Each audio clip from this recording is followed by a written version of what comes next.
Students, I am doctor Meenu Arvind Agarwal, associate professor in psychology. आज मैं आपको मनोविश्लेषण पद्धति यानी साइको एनालिटिकल थेरेपी के विषय में पढ़ाऊंगी। इस पद्धति के जन्मदाता सिगमंड फ्रॉयड हैं। मनोविश्लेषण पद्धति के कुछ पद हैं। नंबर 1, मुक्त साहचर्य, फ्री एसोसिएशन। रोगी को मंद प्रकाश वाले कमरे में एक विशेष आराम कुर्सी पर बैठाया जाता है। मनोविश्लेषक इस प्रकार बैठता है कि वह रोगी के सामने संपर्क में न आ सके। सर्वप्रथम मनोविश्लेषक रोगी से सौहार्दपूर्ण संबंध रेपो फॉर्मेशन स्थापित करता है। फिर मनोविश्लेषक कुछ उद्दीपक शब्दों की सहायता से रोगी की अवदमित सामग्री को निकालने का प्रयास करता है। उद्दीपक शब्दों के फलस्वरूप रोगी अपने मन में उत्पन्न सभी बातों और विचारों को बिना हिचक के बोलता जाता है। रोगी जब अपने मन की अवदमित इच्छाओं को व्यक्त कर देता है तो वह राहत का अनुभव करता है, जिसे कैथारसिस कहते हैं। तो ये थी विधि मुक्त साहचर्य की, जिसके माध्यम से रोगी के अंदर छुपी हुई भावनाओं, इच्छाओं को व्यक्त करने का मनोविश्लेषक प्रयास करता है। अब दूसरा पद है स्वप्न विश्लेषण यानी ड्रीम एनालिसिस। जिस प्रकार अवदमित इच्छाओं को उद्दीपक शब्दों द्वारा निकलवाने या एकत्र करने का प्रयास किया जाता है, उसी प्रकार स्वप्न सामग्री को भी मनोविश्लेषक एकत्र करता है। स्वप्न विश्लेषण से अनेक महत्वपूर्ण अवदमित विचारों और भावनाओं का पता चलता है। रोगी के स्वप्नों की सामग्री को मनोविश्लेषक समय समय पर एकत्र करता रहता है तथा इस सामग्री के विश्लेषण के आधार पर अचेतन मन की अवदमित इच्छाओं को ज्ञात कर रोग के कारणों का पता लगाता है। स्वप्नों के विश्लेषण के लिए सर्वमान्य प्रतीकों यानी यूनिवर्सल सिंबल्स का उपयोग किया जाता है। तो ये है स्वप्न विश्लेषण विधि, जिसके माध्यम से मनोविश्लेषक जो रोगी है उसकी अवदमित विचारों और भावनाओं का पता लगाता है। क्योंकि हम अक्सर स्वप्नों में वही चीज़ें देखते हैं जो हमारे अचेतन मन में चली गई होती हैं या जिनका हमने दमन कर दिया होता है। तो इस प्रकार से रोगी का उपचार करने में ये विचार जो उसके व्यक्त होते हैं, उनसे बहुत सहायता मनोविश्लेषक को मिलती है।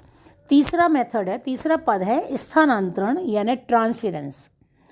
मनोविश्लेषण में स्थानांतरण की अवस्था एक महत्वपूर्ण अवस्था है।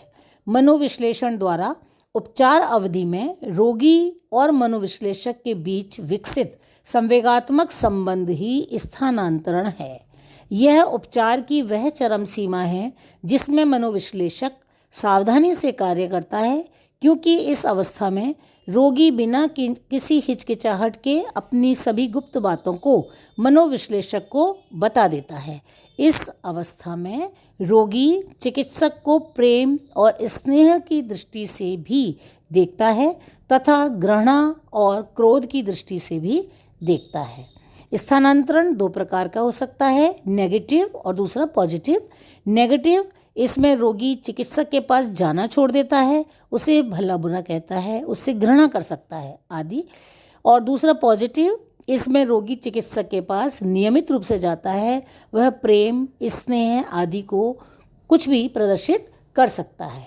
तो जब रोगी और मनोचिकित्सक के बीच रेपो स्थापित हो जाता है, एक सौहार्दपूर्ण वातावरण वो स्थापित कर लेता है मनोचिकित्सक रोगी के साथ में, इससे वह जो रोगी है वो मनोचिकित्सक पर विश्वास करने लग जाता है और बिना हिचकिचाहट के अपनी गुप्त बातों को मनोविश्लेषक को बता देता है। लेकिन इस बीच में संवेगात्मक संबंध तो स्थापित हो जाता है, स्थानांतरण तो हो जाता है, लेकिन रोगी के साथ में मनोविश्लेषक को बहुत सावधानी बरतनी पड़ती है, जिससे कि वह उसके प्रति पॉजिटिव एटीट्यूड दिखाए, न कि नेगेटिव।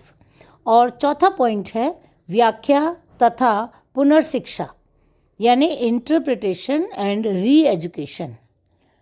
साहचर्य तथा स्वप्न विश्लेषण से प्राप्त सामग्री के आधार पर मनोविश्लेषक रोग के कारणों को जानने का प्रयास करता है। कारणों के आधार पर उसके रोग के लक्षणों का निराकरण करने का प्रयास करता है। रोगी के साथ संबंध विच्छेद की अवस्था यानी स्टेट ऑफ टर्मिनेशन भी अधिक क्रांतिक होती है। यदि रोगी के साथ चिकित्सक शीघ्र संबंध विच्छेद कर लेता है तो रोगी नए लक्षणों का शिकार बन सकता है, अतः इनमें शीघ्रता नहीं करनी चाहिए। चिकित्सक को संबंध विच्छेद की अवस्था 3 माह से साल भर की रखनी चाहिए। इस अवधि में चिकित्सक पुनः शिक्षा द्वारा प्रयास करता है कि उसके व्यक्तित्व का निर्माण इस प्रकार हो कि वह समाज के नियमों के अनुसार व्यवहार कर सके। जब रोगी के व्यक्तित्व का इस प्रकार से पुनर्निर्माण हो जाता है तब मनोविश्लेषक का लक्ष्य पूरा होता है। तो ये मनोपचार पद्धतियों में सुझाव और सम्मोहन जैसी विधियों के बाद मनोविश्लेषण विधि प्रचलित हुई। इस विधि के प्रचलन तक केवल यही विधि सुझाव और सम्मोहन जैसी विधियों की अपेक्षा श्रेष्ठ ही नहीं थी, बल्कि इस विधि के द्वारा मानसिक रोगों के लक्षण जड़ से समाप्त किए जा सकते थे। शिजोफ्रेनिया और पैरानोइया जैसे रोगी के लिए यह विधि अधिक उपयोगी नहीं है। इस विधि द्वारा उपचार करने में समय और धन बहुत अधिक व्यय होता है। कम बुद्धि और अधिक आयु या वृद्ध व्यक्तियों के रोगों के निराकरण में यह विधि अधिक उपयोगी नहीं है। तो इस प्रकार यहाँ हमने इस वीडियो में मनोविश्लेषण पद्धति को समझा। अगली वीडियो में, अगले लेक्चर जो मैं आपको दूंगी वीडियो में, वो होगा रोगी केंद्रित मनोपचार विधि। तब तक के लिए थैंक यू।